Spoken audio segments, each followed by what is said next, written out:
If you haven't heard about Anchor by Spotify, it's the easiest way to make a podcast with everything you need all in one place. Let me explain. Anchor has tools that allow you to record and edit your podcast right from your phone or computer. When hosting on Anchor, you can distribute your podcast on listening platforms like Spotify, Apple Podcast, Google Podcast, Amazon, and so many more places. It's everything you need to make a podcast all in one place. And best of all, it's totally free. Download the Anchor app or go to anchor.fm to get started.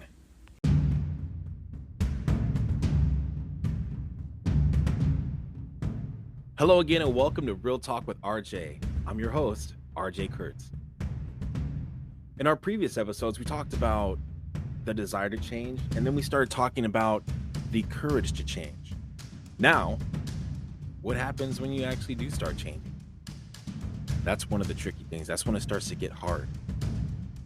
That's when you start noticing that people you thought were friends really weren't friends.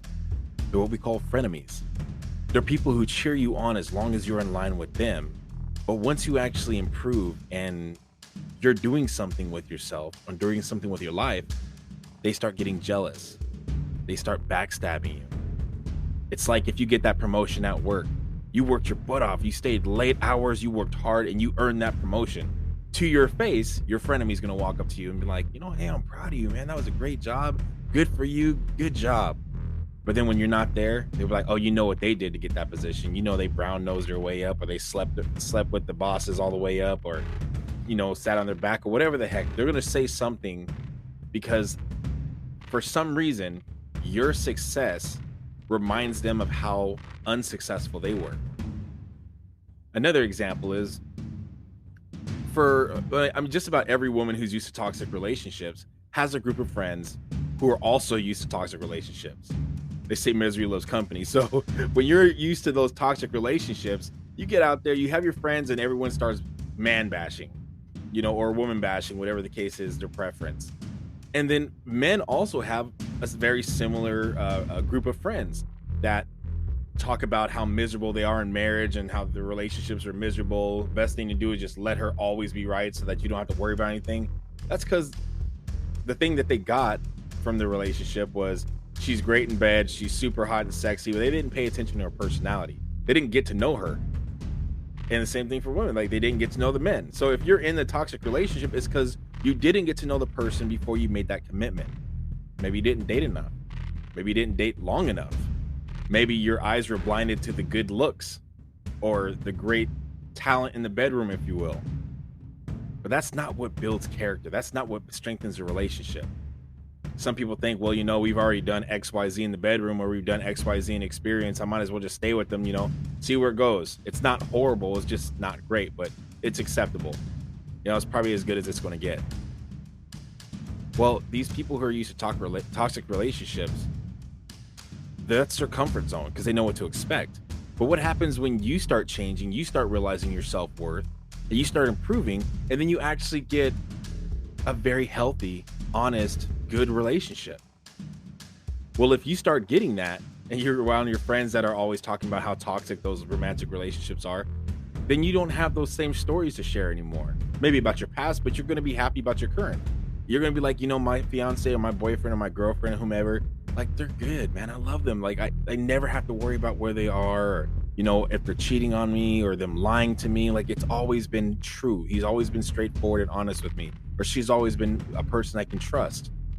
She's gone above and beyond to demonstrate her character, or he, and it's interesting because those people who used to be toxic with you are now going to start saying, I don't want to hear all that. I don't want to hear about your relationship. Keep that away from us.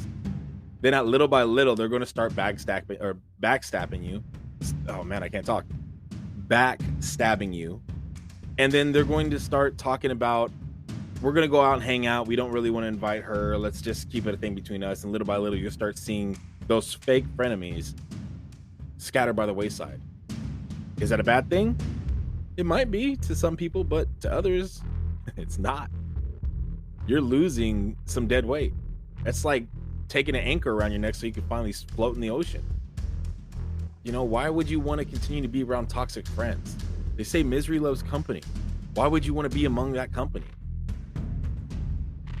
You can go into the Louvre, the most legendary museum out there. You can go into the Louvre or go to Rome and see the most beautiful sights in the world. If you're miserable and having a bad day, all the colors aren't going to be as bright. You're not going to pay attention to the history and the beauty of art surrounding you. You're going to miss it all. So why even go on a trip like that if you're going to miss the entire experience being miserable? Well, you don't have to go on a trip to see the beauty of the world, because essentially the beauty of the world is surrounding you every second of every day. When you see a mother holding her daughter, that's beautiful. When you see a man holding his girlfriend, or girlfriend holding a boyfriend, or whomever the two individuals in love are. When you see somebody holding a rescue or walking a rescue on the street, like there's so many beautiful things out there. But if you're always used to toxic relationships and you're around family or people who are always used to toxic relationships, you're going to miss the beauty of what love can be. It's okay to lose fake friends, because fake friends are enemies. They don't want your best. They want their best. They're going to be good with you as long as you do what they think you should do. I mean, think about it. How many of you listeners lost a lot of friends or acquaintances or people you thought were really close to you when you started defending Trump, if you started defending Trump? And how many of you lost friends or acquaintances when you started talking against Trump? And the reason why I bring up Trump is not to be supportive or defensive toward him, but to talk about him as a hot topic.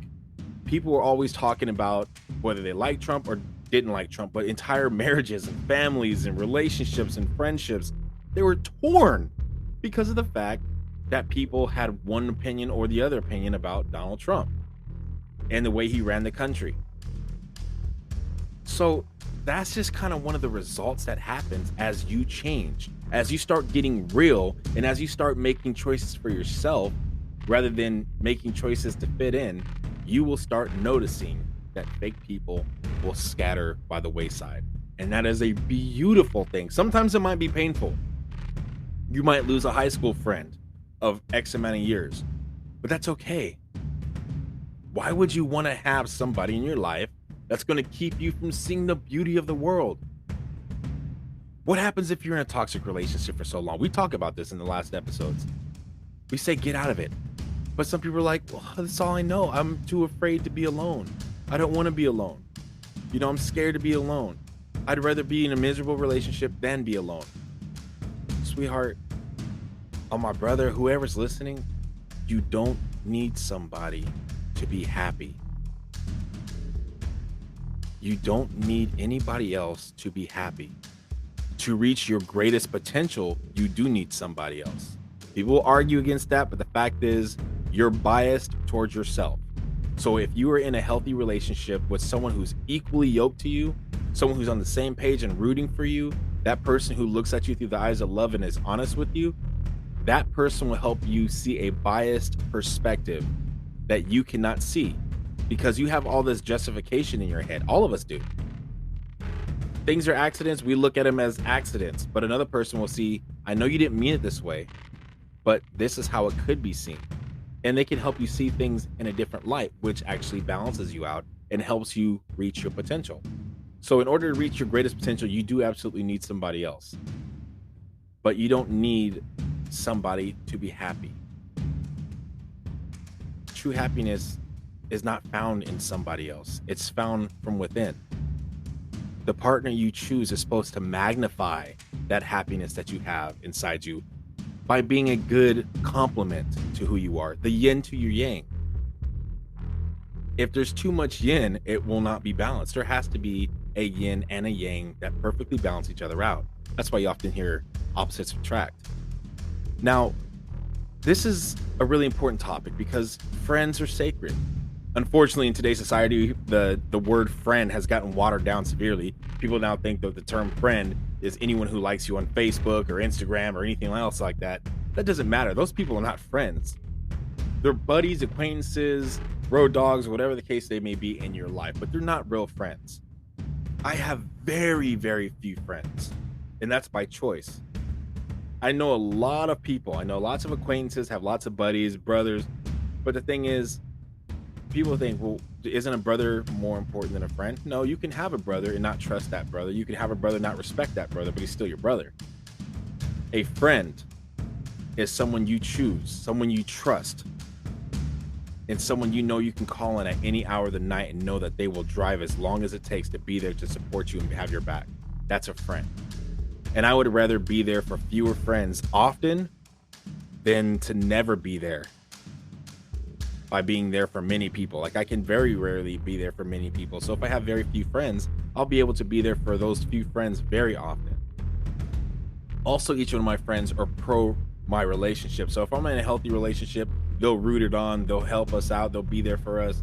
But those toxic people you think that are friends, they're not going to root it on. As soon as you get in an argument and you go tell your toxic friend, oh my gosh, he came home late last night. I was waiting for him all night long. He came home late last night. They're going to look over there and be like, oh, you know what? He was probably out cheating. Girl, when men come home, that only means one thing. Same thing with guys.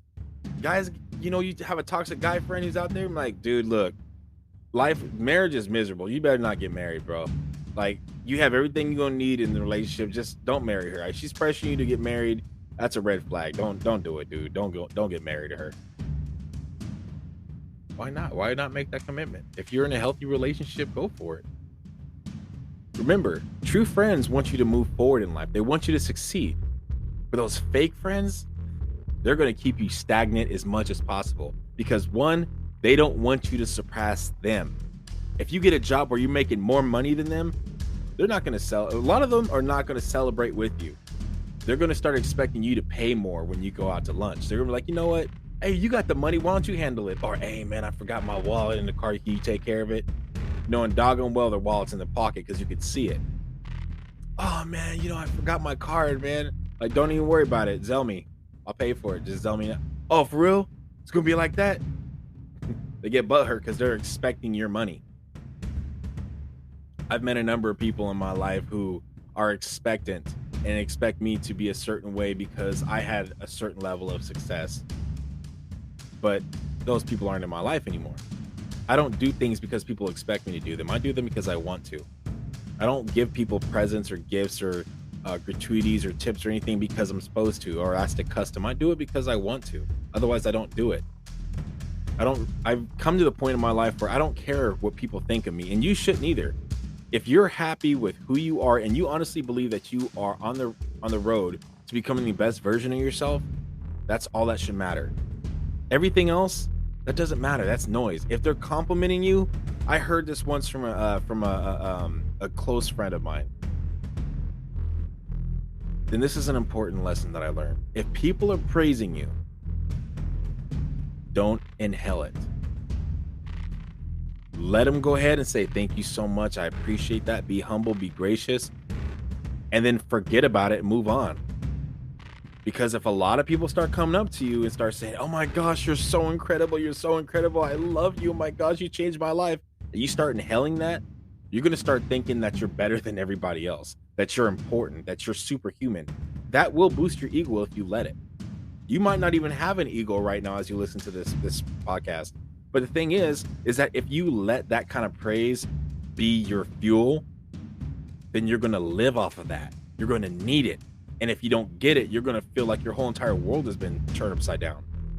But remember, if you're a good person, people are either going to like you or they're not. And if they do, great. If they don't, that's their loss.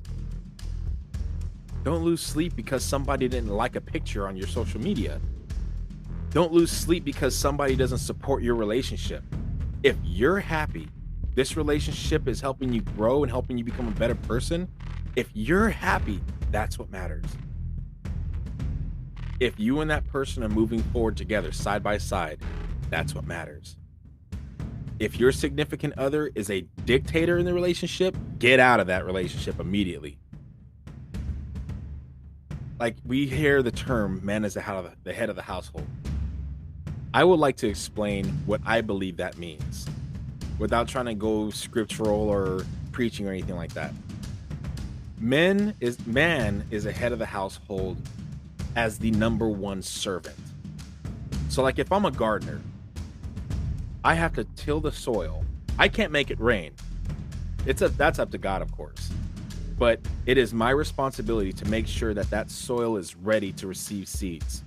It is my responsibility to make sure that all the weeds and everything are taken away from that area and that that ground is ready so that seed can reach its fullest potential. It is my responsibility to plant that seed. It is my responsibility to make sure that seed is protected and has everything it could possibly need to reach its full potential. And then the rain has to do what I can't do. And the seed has to grow on its own. I can't force a seed to grow, but I need to make sure it has everything it can need or ever need to reach its full potential. So man is the head of the household by making sure that his family has everything they could ever need to reach their fullest potential. That will be education, clothing, food, love, a good example, love to their spouse.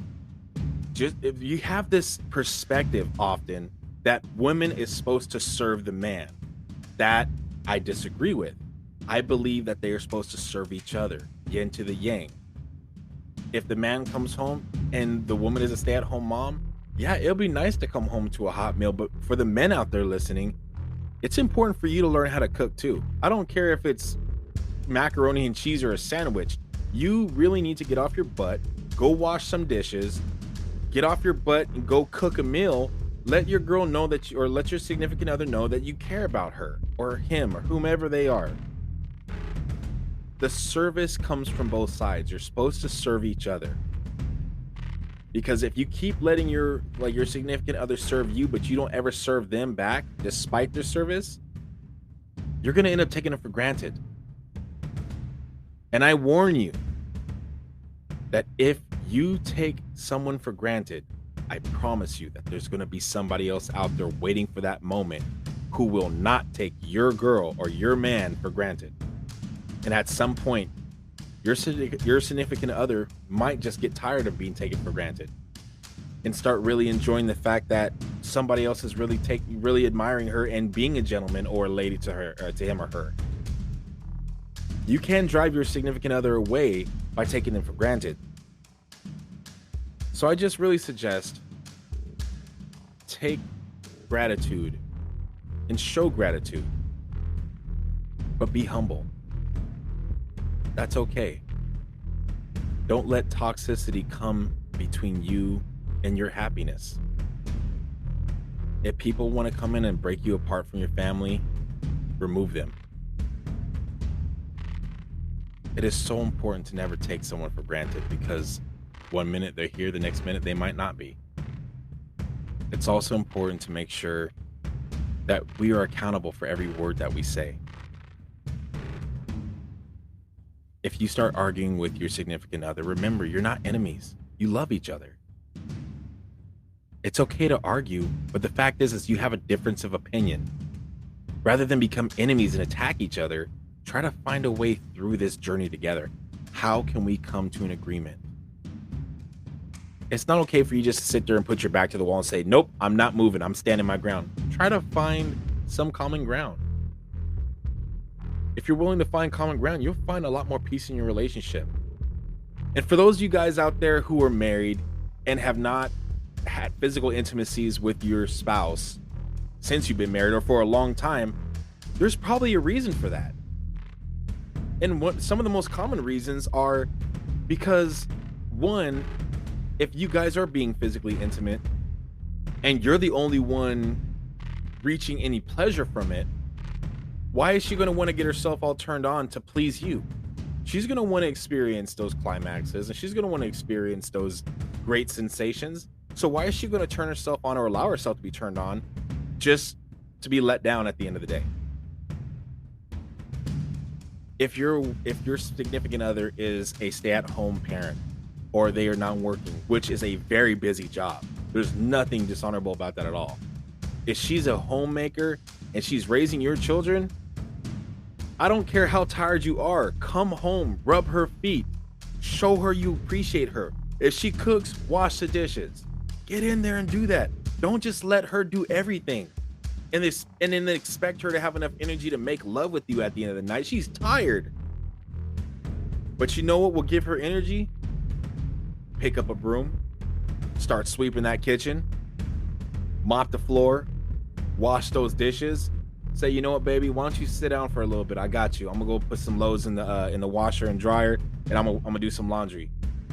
I guarantee you, it's gonna be like she just took like 4 Red Bulls and a dose of crack. She's gonna be super energized because she's going to be turned on for the fact that she has a man, a real man, or significant other, a partner. She has a partner. That's what she wants. She wants a partner. She doesn't want a boss. She doesn't want a dictator. She doesn't want to babysit. She wants a partner. And it's the same thing vice versa for men. Men need partners. They don't need a woman to dictate or a significant other who's going to dictate their every action. They need partners. And your friends, going back to the original subject, real friends are your partners. They're there to work with you, not against you, not for you. So in this journey, I just encourage every person, don't be afraid of losing the fake in your life. Don't be afraid to take that mask off and show the whole world who you really are. Because who you really are is a carefully crafted work of art. And if you're willing to see it and willing to make it your reality, the world is going to have ripple effects that are going to bless the lives of so many hereafter. But it all takes with you having the desire to change, the courage to change, and the willingness to sacrifice all the dead weight in your life that pulls you down. Real friends cheer you on, not pull you down.